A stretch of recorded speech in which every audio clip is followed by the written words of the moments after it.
What a performance that was from Manchester United in Bilbao. Against the best defence in Spain, we came away with a 3-0 win. Nobody expected that. Yeah, the red card changed the match, but we richly deserved that win. And in one of the most hostile atmospheres we've played in this season, those players delivered. Let's run through the full reaction to that game and some really important things to take away from it on a special night under Amorim. So many times this season, I've done these videos after games where we've ran through, we've analysed, we've taken talking points, and we've seen what lessons we can learn. And they've been quite depressing. Let's be totally honest. But I'm going to enjoy this one. So if that's not worth you dropping a like on the video, I don't know what is, because United have got 1 foot in the Europa League final. Let's see what goes on in the second leg. I'm going to speak about Bruno, Casemiro, Maguire, the overall team performance, Amorim, because that dominant performance, that's what he wants to get this United team towards every single week. Let's run through the first point, and that is just to praise the overall team performance, because it was a loud atmosphere.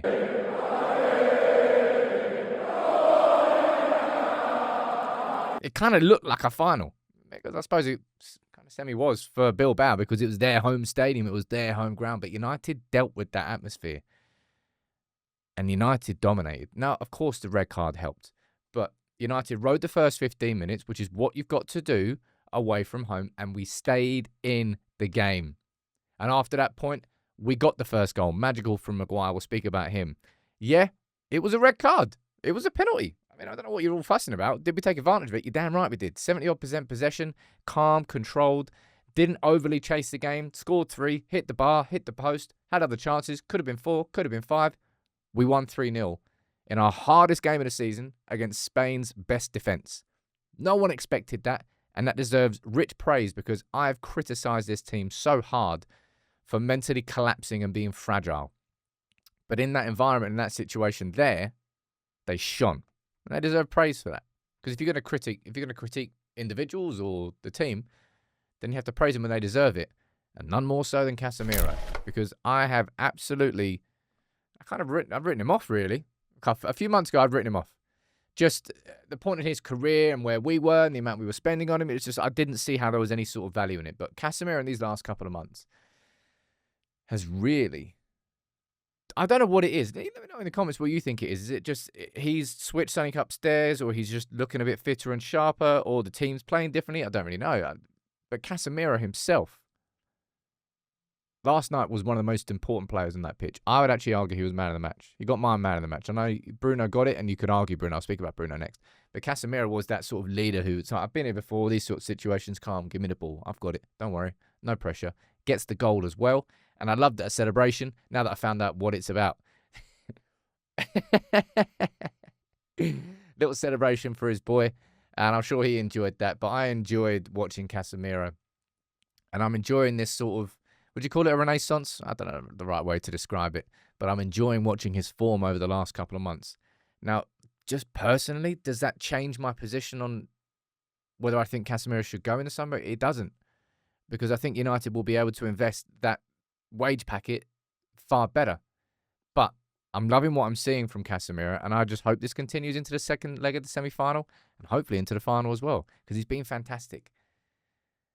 But can we talk about Bruno again? You're damn right we can talk about Bruno again. I said in the last show this morning, I'm so happy that I'm on the right side of history with Bruno, and the criticism that he's been given I thought was just overstepping it, man. In a team where you can criticize so much, you're really going to try and dig this man out? 37 goal contributions for United this season. Got the penalty against Lyon with hugely tough pressure circumstances. Buried it. And he almost took the piss with that penalty. Really did. And the second goal, into the side netting. He seemingly, he says it himself, enjoys those pressure situations and is enjoying those pressure situations. Now, previously, it's made every single United player sort of implode. But Bruno, the deeper we're going in this competition, the better Bruno is getting, which bodes well for the second leg and bodes well for the final as well. He has been a captain, and he's been playing like a captain, and he deserves the credit. He deserves more credit. So I still can't get around the fact that Roy Keane went after him in the way that he went after him. It was just, it's like, what are you doing? No idea. Anyway, one player who's going to be enjoying himself in the training session out in Bilbao today is Maguire, and all the other players around him as well, because Maguire yesterday, it's been meme city. Whether it's Maguire Dino, I mean, technically just Maradona, I suppose. Maguire. Harry and Mal. Take your pick. But that from Maguire was magical. And I already did a video probably, I think it was 2 months ago or so, saying Maguire deserves praise for the resilience that he has shown and the way that he's come through that to the way that he is playing this season. And in these big moments, our big experienced players are stepping up. Bruno, Maguire, and then that's Bruno again, and then Casemiro. All three of them were the centerpieces of a fantastic team performance last night, but overall it was those three who really made the difference for me. And it doesn't change the fact that I think Maguire's last season should be next season for United. I understood and agreed with the fact that he got the 1-year extension. And I hope that he can just continue to improve. And maybe it's part and parcel of United improving overall. In the Europa League anyway. The league is a complete write-off, and that's going to be something that we assess at the end of the year. But let's focus on these 2 games. And more importantly, let's focus on the second leg, because it is still all to play for. United cannot take their eye off the ball.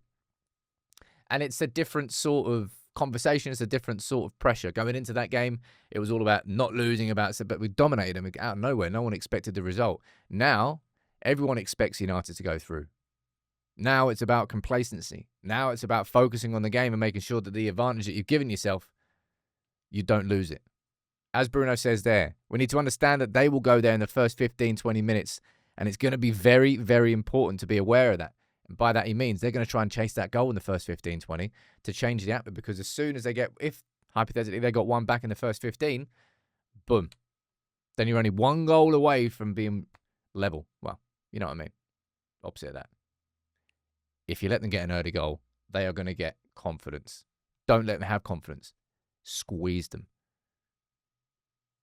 If the first 15, 20 minutes at Bilbao was about not conceding, I say the first 15, 20 minutes at Old Trafford, get that early goal. Make Old Trafford loud. Make Old Trafford a place that they don't want to be in. Because if you do that, then you will go through. But that was a dominant performance from United. The red card helped, but we dominated after the first 15 minutes. That's what Amorim is getting. That's what he's aiming for. He wants us to be in control of games of football. He doesn't want us to have to chase and hit on the transition. That's not what that system is built towards. That's not what that manager wants. I enjoyed that. Enjoy your bank holiday, man. Have a big smile on your face. We're crap in the league. We're the only unbeaten team in Europe. We're 3-0 up in a European semi-final. And it looks like we're going to the final. Don't mess it up, boys. But enjoy it.